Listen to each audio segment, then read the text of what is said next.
చెప్పండన్న ఇలా ఈ press meet పెట్టడానికి గల ముఖ్య రీజన్ ఏంది? అసలు ఎందుకోసం ఏర్పాటు చేశారు ఇది? తెలంగాణ రాష్ట్ర ముఖ్యమంత్రిగా రేవంత్ రెడ్డి గారు బాధ్యతలు చేపట్టి దాదాపు 18 ఏళ్ళు పూర్తిగా వస్తుంది. కాంగ్రెస్ పార్టీ ఈ రాష్ట్రంలో అధికారంలోకి రాకముందు కాంగ్రెస్ పార్టీ యొక్క ఎన్నికల మేనిఫెస్టోలో కాంగ్రెస్ పార్టీ అభయాస్త్ర మేనిఫెస్టో అని చెప్పేసి మేనిఫెస్టో విడుదల చేసింది. ఆ మేనిఫెస్టోలో 29 అంశాలు వికలాంగుల సమాజానికి సంబంధించి మేము అధికారంలోకి వస్తే అదే నెల నుంచి వికలాంగులకు 6,000 రూపాయలు పింఛన్ ఇస్తాం. ప్రస్తుతం ఇస్తున్న కేసీఆర్ ఇస్తున్నటువంటి 4,000 పదార్లని మేము ఏ నెల అయితే అధికారంలోకి వస్తాం అదే నెల నుంచి ఖచ్చితంగా వికలాంగులకు 6,000 రూపాయలు ఇస్తామని చెప్పేసి హామీ ఇచ్చారు. అదేవిధంగా ఆర్టీసీలో ఆడవారికి ఉచిత రవాణా సౌకర్యం ఇస్తారని చెప్పేసి చెప్పారు. అదే కోణంలో అభయాస్త్ర మేనిఫెస్టోలో వికలాంగులు కూడా ఉచిత ప్రయాణ సౌకర్యం కల్పిస్తానని చెప్పారు. అదేవిధంగా రాష్ట్రంలో వికలాంగుల బ్యాక్లాగ్ ఉద్యోగాలను కేసీఆర్ ప్రభుత్వం భర్తీ చేయలేదు, మేము భర్తీ చేస్తామని చెప్పారు. ఇంతవరకు ఆ భర్తీకి సంబంధించి ప్రభుత్వం కూడా ఎలాంటి నోటిఫికేషన్ విడుదల చేయలేదు, ఆ భర్తీకి సంబంధించి ప్రభుత్వం చర్యలు కూడా తీసుకోలేదు. దాంతోపాటు రాష్ట్రంలో వికలాంగుల అట్రాసిటీ చట్టాన్ని సమర్థవంతంగా అమలు చేస్తానని చెప్పేసి వాళ్ళ ఎన్నికల మేనిఫెస్టోలను పెట్టారు. చట్టం అమలుకు సంబంధించి ఇంతమందికి చర్యలు తీసుకున్న పరిస్థితులు కూడా రాష్ట్ర ప్రభుత్వం లేదు. అదేవిధంగా వికలాంగుల సంక్షేమ శాఖ గతంలో ఎన్టీ రామారావు గారు ముఖ్యమంత్రిగా ఉన్నప్పుడు వికలాంగుల కోసం ఒక ప్రత్యేక శాఖ వచ్చింది. ఆ శాఖను తీసుకుపోయి వాళ్ళ మహిళా శిశు సంక్షేమ శాఖలో విలీనమైంది.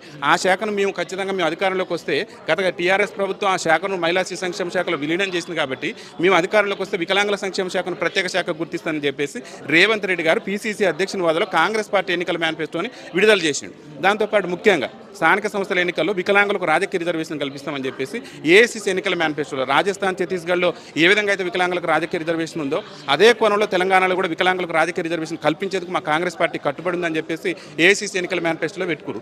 ఇప్పుడు 18 ఏళ్ళు గడుస్తుంది.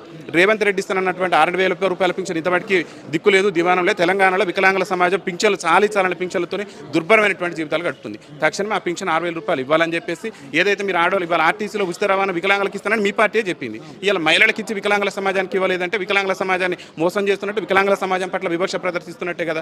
మీరు ఇచ్చిన హామీలో వికలాంగుల అట్రాసిటీ చట్టాన్ని రాష్ట్రంలో అమలు చేస్తానని చెప్పారు. స్మితా సబర్వాల్ అని చెప్పేసి సీనియర్ ఐఏఎస్ అధికారి వికలాంగుల సమాజాలు సివిల్ సర్వీస్ ఉద్యోగాల పనికిరారు, అది పనికిరారు, ఇది పనికిరారు అని చెప్పేసి వికలాంగుల సమాజాన్ని కించపరిచే విధంగా వ్యాఖ్యలు చేస్తే ఈ రాష్ట్రంలో ఉన్నటువంటి వికలాంగుల సమాజం అంతా కూడా ఆత్మగౌరవాన్ని ఒక సీనియర్ ఐఏఎస్ అధికారి ఉద్యోగస్తు అయ్యి ఉండి ఆమె అవమానపరుస్తుంటే ప్రభుత్వం చర్యలు తీసుకోవాలని చెప్పేసి రాష్ట్ర ప్రభుత్వానికి, రాష్ట్ర మంత్రులకు లెటర్లు ఇచ్చినా కానీ ఎలాంటి చర్యలు తీసుకోకుండా అంటే వికలాంగుల అట్రాసిటీ చట్టాన్ని అమలు చేస్తున్న రేవంత్ రెడ్డి ప్రభుత్వమే చెప్పింది.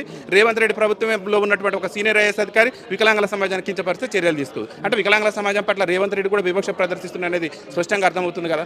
ఇంకా ప్రధానంగా వికలాంగుల బ్యాక్లాగ్ ఉద్యోగాల భర్తీ ఉంది. కేసీఆర్ 10 ఏళ్లలో వికలాంగుల బ్యాక్లాగ్ ఉద్యోగాలు భర్తీ చేయలేదు. మేము అధికారంలోకి వచ్చిన నెలలోనే ఎన్ని జిల్లాల్లో 33 జిల్లాల్లో ఉన్నటువంటి కాలనీలు గుర్తించి బ్యాక్లాగ్ ఉద్యోగాలన్నింటినీ భర్తీ చేస్తానని చెప్పింది. ఇంతవరకు బ్యాక్లాగ్ ఉద్యోగాల నోటిఫికేషన్ లేదు. ఇవాళ రేవంత్ రెడ్డి గొప్పలు చెప్పుకునేటువంటి ప్రయత్నం చేస్తున్నాం. మా ప్రభుత్వం వచ్చినాక లక్షల ఉద్యోగాలు ఇచ్చినామని చెప్తున్నాం. లక్షల ఉద్యోగాలు ఇచ్చిన సంగతి ఏమని వికలాంగుల బ్యాక్లాగ్ ఉద్యోగాలకు సంబంధించి ఇంతవరకు ఒక్క నోటిఫికేషన్ కూడా ఈ రాష్ట్రంలో లేదు. ఇలా వికలాంగుల విద్యార్థులు పీజీలు, పిహెచ్డీలు చేసి వాళ్ళ బజార్లు ఎమ్మటి తిరిగేటటువంటి పరిస్థితి, ఉద్యోగ ఉపాధి అవకాశాల కోసం మేము రోడ్ల మీద తిరిగేటటువంటి పరిస్థితి.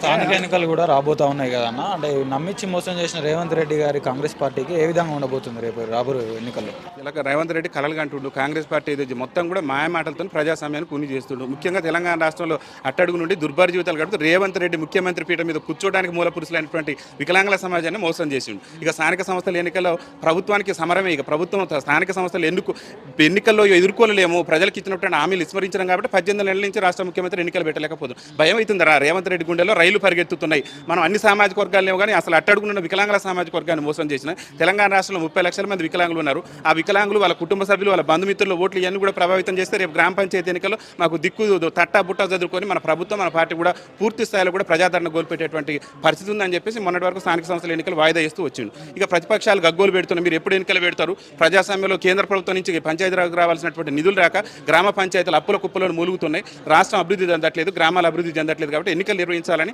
ప్రతిపక్షాలు పెద్ద ఎత్తున ఉద్యమం చేస్తున్నటువంటి తరుణంలో మరో గత్యంతరం లేక రేవంత్ రెడ్డి ప్రభుత్వం ఎన్నికలకు పోతుంది. ఎన్నికలు పోయేటటువంటి సమయంలో కూడా, ఈ స్థానిక సంస్థలు ఎన్నికలు పోయేటటువంటి సమయంలో కూడా తెలంగాణ రాష్ట్రంలో ఉన్నటువంటి వికలాంగుల సమాజం రాష్ట్ర ముఖ్యమంత్రికి ఒకటే చెప్తుంది. ఏం చెప్తున్నామంటే తెలంగాణ రాష్ట్రంలో ఏదైతే డిఎంకే అధికారులు ఉన్నటువంటి తమిళనాడులో ఏ విధంగానైతే వికలాంగుల స్థానిక సంస్థల్లో రిజర్వేషన్ ఇచ్చారు, ఎందుకు మేము అసలు రిజర్వేషన్ కూడా వికలాంగుల సమాజం ఎందుకు అడుగుతుందంటే ఇలా తెలంగాణ రాష్ట్ర అసెంబ్లీ ఏర్పడి దాదాపు 11-12 ఏళ్ళు కావస్తుంది. ఈ 11-12 ఏళ్ళ కూడా తెలంగాణ అసెంబ్లీలో వికలాంగుల సమస్యల మీద చర్చ జరిగినటువంటి సమయాన్ని మన మీడియా మిత్రులు కూడా చూడండి. కనీసం 10 నిమిషాలు కూడా వికలాంగుల సమాజం మీద చర్చ లేదు. ఈ రాష్ట్రంలో అట్టడుగున ఉన్నటువంటి సామాజిక వర్గం వికలాంగుల సామాజిక వర్గం మా ఓట్లతో గద్దెనెక్కారు. ఇవాళ సకలాంగుల ప్రజలు మీ ఓట్లు వేసినటువంటి వాళ్ళంతా సకలాంగులు. మా సమస్యల గురించి వాళ్ళ చట్టసభలలో చర్చించట్లేదు.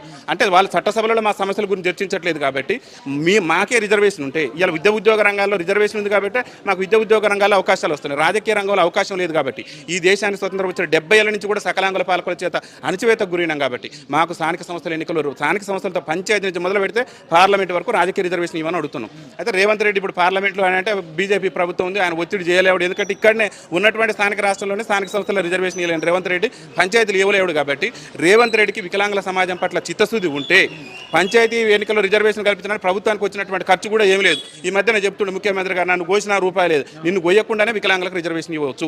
ఇవాళ ఆయన కనుక రిజర్వేషన్ ఇచ్చేది తమిళనాడు, అదేవిధంగా రాజస్థాన్, ఛత్తీస్గఢ్ల లెక్క వికలాంగుల రిజర్వేషన్ ఇస్తే 13,000 మంది మహిళా వికలాంగులకి, 13,000 మంది పురుష వికలాంగులకి రాజకీయ ప్రజాప్రతినిధులుగా భిక్ష పెట్టిన వాళ్ళు అవుతారు. కాంగ్రెస్ పార్టీ మళ్ళీ రాష్ట్రంలో మనుగడ సాధించడానికి అవకాశం ఉంటుంది. ఆర్థిక పరిస్థితి బాగాలేదని చెప్తున్నారు రేవంత్ రెడ్డి గారు, మరి మీకు 6,000 పెన్షన్ అమలు చేస్తాడని చెప్పేసి భావిస్తున్నారా? రాష్ట్ర ఆర్థిక పరిస్థితి బాగలేకుంటే ఇలా ఎమ్మెల్యేలు, మంత్రులు ఎట్లా వాళ్ళ జీతాలు ఎత్తుకుంటారు? వాళ్ళ జీతాలు కూడా త్యాగం చేయాలి కదా. తెలంగాణ రాష్ట్రం బంగారు తెలంగాణ కదా, కేసీఆర్ మీ వజ్రాల తెలంగాణ చేస్తానని రేవంత్ రెడ్డి చెప్పిండు. ఇవాళ మరి వాళ్ళు ఎందుకు జీతాలు తీసుకుంటున్నారు? వికలాంగుల పెన్షన్ సమయానికి వెళ్ళేటువంటి రాష్ట్ర ప్రభుత్వం అనేది అప్పులో కుప్ప అయిపోయింది. రాష్ట్రం నన్ను కోసినా లేదని అంటారు. ఒక రాష్ట్ర ముఖ్యమంత్రి నన్ను కోసినా చేసినానంటే కలవదు. కాబట్టి మేమేమంటున్నాం అంటే రాష్ట్రంలో ఉన్నటువంటి మీ ఎమ్మెల్యేల జీతాలను ఆపుకోనైనా సరే వికలాంగులకు ఇచ్చినటువంటి హామీ మేరకు 6,000 రూపాయలు పెన్షన్ ఇవ్వాల్సిందే. ఎందుకంటే ఇలా సకలాంగుల సంక్షేమాన్ని నువ్వు పాటుపడ్డావు. రైతు రుణమాఫీ చేస్తామని చెప్పేసి మీ కాంగ్రెస్ ఎన్నికల మేనిఫెస్టోలో పెట్టారు. అప్పులు తెచ్చారు, సప్పులు తెచ్చారు. మీకు ఎక్కడ అప్పులు పుట్టకుండా అప్పులు తెచ్చి మరి రైతు రుణమాఫీ అమలు చేశారు సకలాంగులకు సంబంధించి. ఇవాళ మరి వికలాంగులు వ్యవసాయం చేయగలుగుతాం, వైకల్యంతో కాలు చేతులు కోల్పోయి కళ్ళు కానరాక సమాజంలో దుర్భర జీవితం గడుపుతున్న మాకు పింఛన్ ఇవ్వడానికి మాత్రం నీ దగ్గర డబ్బులు అంటే మేము నమ్మేటటువంటి పరిస్థితులు లేవు. రాష్ట్ర ప్రభుత్వం వాళ్ళ ఎమ్మెల్యేల జీతాలు, ఎంపీల జీతాలు కూడా మొత్తం కూడా బంద్ చేసుకుని వికలాంగుల పింఛన్ ఇవ్వాల్సిందే. రేవంత్ రెడ్డి ప్రభుత్వం మరో గత్యంతరం కూడా పెద్ద ఎత్తున మందకృష్ణ మాదిగ గారి నాయకత్వంలో ఈ రాష్ట్రాన్ని దిగ్బంధం చేసేందుకు మేము సన్నద్ధమవుతున్నాం.